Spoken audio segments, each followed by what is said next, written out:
चंद्रयान के विक्रम लैंडर की soft landing पर अब सबकी निगाहें टिकी हुई हैं, लेकिन सॉफ्ट लैंडिंग की जो प्री प्रोसेस होती है उससे पहले कितना क्रूशियल टाइम रहता है। एक टर्म दी गई है जिसको कहा जाता है 17 मिनट्स ऑफ टेरर।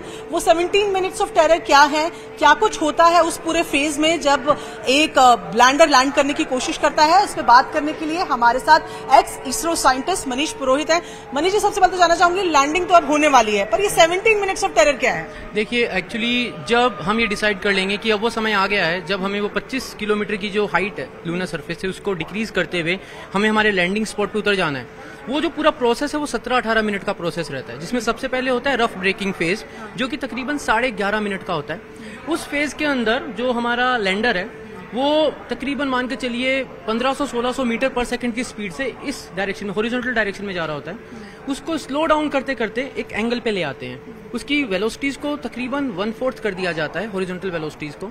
इस फेज के अंदर हम हमारे सेंसर्स हैं, जो कैमरास हैं, उनको कैलिब्रेट करते हैं। उसके बाद जो नेक्स्ट आता है वो आता है एटीट्यूड कंट्रोल फेज, उसको हम कैमरा कॉस्टिंग फेज भी कहते हैं, जिसके अंदर हम लूनर सरफेस की फोटोज क्लिक करते हैं।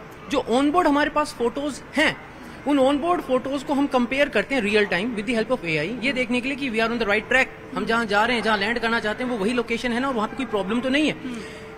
That is for around 10 seconds. उसके बाद आता है fine breaking phase. Fine breaking phase में gradually we will bring our Vikram lander, अपने विक्रम लैंडर को हम वर्टिकल पोजीशन में ले आएंगे और वो होवर कर रहा होगा। इसकी एक रेंज रखी गई है कि ये जो हमारा फाइनल पोजीशन है ये चांद की सतह से 1300 से 800 मीटर ऊपर हो सकता है। तो मतलब 1300 मीटर 800 मीटर ऐसे, वो डिपेंड करता है उस पर्टिकुलर पॉइंट पे, जब उस वक्त वो हो रहा होगा प्रोसेस, वहां पर वो वर्टिकली उस पर रुक जाएगा, उसको हम कहते हैं हॉवरिंग। वहां पर हमारे जो फिर से जो सेंसर्स हैं, जो हमारे ऑल्टीट्यूड को चेक करने वाले सेंसर्स हैं, हमारे कैमराज हैं, वो फिर से वहां पर अपनी रीडिंग्स लेंगे। एंड उसके बाद नेक्स्ट स्टेप में हम ग्रेजुअली 150 मीटर ऊपर आ जाएंगे चांद की सतह से, फिर हम फिर रुकेंगे और वहां पर गो नो गो का एक टेस्ट होता है। वहां पर हजार्ड डिटेक्शन कैमरा होगा, वो चांद की सतह की फोटो लेगा। चांद की सतह देखिए, उसमें सिर्फ ये प्रॉब्लम नहीं है कि वहां पे क्रेटर है, वहां पर सरफेस ही अनइवन है, छोटे छोटे पत्थर हो सकते हैं, वहां की मिट्टी जो है वो भी अनइवन सी बिखरी हुई है। तो वो सारी चीजें चेक करी जाएगी और जब हमें लगेगा कि हाँ एवरीथिंग इज फाइन, तो either it will be a go condition और a no go condition. If go condition हुई तो वो 150 मीटर हम तकरीबन 73 सेकंड्स में कवर करेंगे और टच डाउन कर देंगे, क्रिएट द हिस्ट्री। और अगर नो गो कंडीशन हुई तो हम फिर एक कदम आगे बढ़ाएंगे, 150 मीटर आगे जाएंगे और फिर will go for the touch down. ठीक है, इससे पहले एक बार आपको जरा ये एनिमेशन के जरिए में बता दें कि ये यहाँ तो प्रोपल्शन मॉडल और विक्रम लैंडर अभी जुड़े हुए हैं, किस तरीके से ये अलग हुए, और ये इसके बाद देखें किस तरीके से विक्रम लैंडर ने अपना अब इसका डीबूस्टिंग का प्रोसेस पूरा शुरू हो गया। अच्छा, ये भी कहा जा रहा है कि अगर हम 23 अगस्त को लैंडिंग नहीं कर पाए तो 27 अगस्त को उसको अटेम्प्ट किया जाएगा। एक्चुअली क्या ना, मिशन बहुत ज्यादा क्रूशियल है। तो हम ये तो कर नहीं सकते कि उस दिन जिस दिन लैंड करना उस दिन अगर कोई इश्यू हुआ तो हम रिकॉल नहीं कर सकते ना। तो we have to keep 2 sites, 2 priority sites. तो फर्स्ट प्रायोरिटी है वो 23rd है, second priority is on 27th। Manish, आपसे समझना चाहेंगे ये एनिमेशन के माध्यम से भी कि जो फेजेस की बात आप कर रहे हैं वो कितने अहम होते हैं और उस पर अर्थ सेंटर की क्या उनकी क्या निगरानी रहेगी? ये सब कुछ यहीं से ऑब्जर्व होता है या सब कुछ ऑटोमोट पे? देखिए, जब पावर डिसेंट चालू हो जाता है तब तो हम ऑब्जर्वर बन जाते हैं। उससे पहले तक जो भी कमांड्स रन होती है, जैसे डीबूस्टिंग की बात करें, जो डीबूस्टिंग करी गई थी 18 और 20 तारीख को, वो ग्राउंड स्टेशन कंट्रोल थी। अभी जो चंद्रयान का विक्रम लैंडर है वो कम्प्लीटली इन कांटेक्ट है अर्थ के ग्राउंड स्टेशन से, मतलब इसरो कंटिन्यूअसली उसको मॉनिटर कर रहा है। उस पर जो छोटे मोटे चेक्स करने हैं वो रेगुलरली करे जा रहे हैं, उसके जो सेंसर्स हैं उनको जो कैलिब्रेट करना है वो प्रोसेस कंटिन्यूअस चलता रहेगा जब तक हम फाइनल डिसेंट के लिए न चले जाएं। फाइनल डिसेंट का जो पार्ट चालू होता है वहां पर पूरा जो सिस्टम है वो कंप्यूटर टेक ओवर कर लेता है और फिर वो पूरा प्रोसेस जो है वो ऑटोमेशन में चला जाता है। ठीक है। अच्छा, देखिए जैसे यहाँ पर विजुअल्स देखे हैं अगर दर्शक, तो ये यहाँ पर रिवर्स थ्रस्टिंग हो रही है और ये लैंडिंग, इसी तरीके की सॉफ्ट लैंडिंग की उम्मीद हम कर रहे हैं। हाँ जी, अब ये जैसे सॉफ्ट लैंडिंग होगी तो यहाँ पर टच सेंसर्स हैं जो बताएंगे विक्रम को कि हम लैंड कर गए हैं।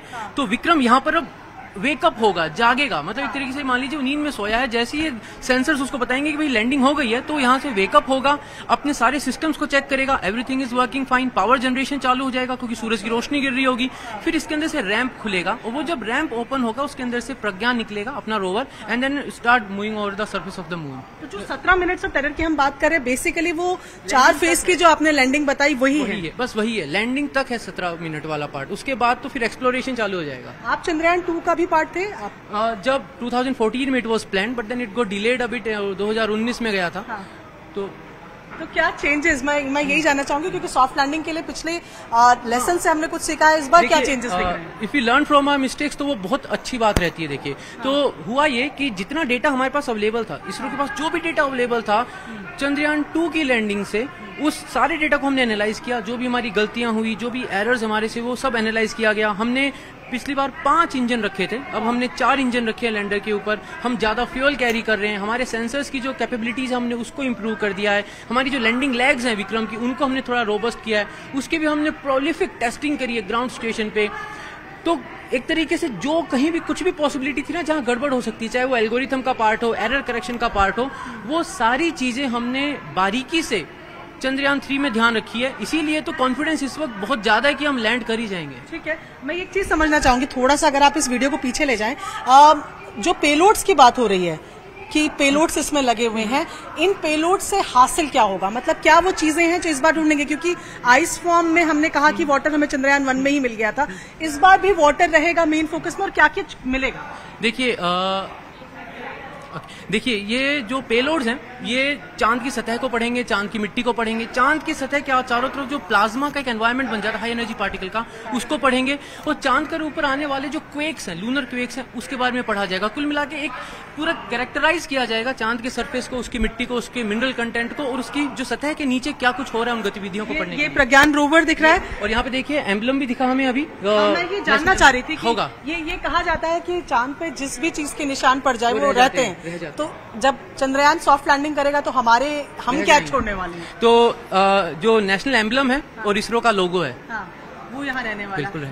कॉन्फिडेंट है? आपकी तैयारियां पूरी हैं 23 तारीख को लेकर? पूरी है, पूरी तैयारियां हैं। चलिए, ये थे हमारे साथ मनीष जो बता रहे हैं कि तैयारियां इसरो की भी पूरी हैं। इसरो में इन्होंने काम किया है, चंद्रयान प्रोजेक्ट से भी जुड़े रहे हैं, और जिस तरीके से चीजों को ऑब्जर्व करना है, जो कि पेलोड्स हैं वो क्या कुछ रिजल्ट्स देंगे उसकी उम्मीद है। क्योंकि इस बार हम चांद की डार्क साइड में है, यानी कि उस साइड में है जिसको कभी नहीं देखा गया है। साउथ पोल में हम जा रहे हैं, और ऐसे में चांद पर पहुंचने वाले हम, साउथ पोल में पहुंचने वाले हम पहले देश होंगे, और चांद पर सॉफ्ट लैंडिंग करने वाले हम चौथे देश होंगे। ऐसे में इंतजार बस अब 23 अगस्त 6:04 का, जब विक्रम लैंडर सॉफ्ट लैंडिंग करेगा।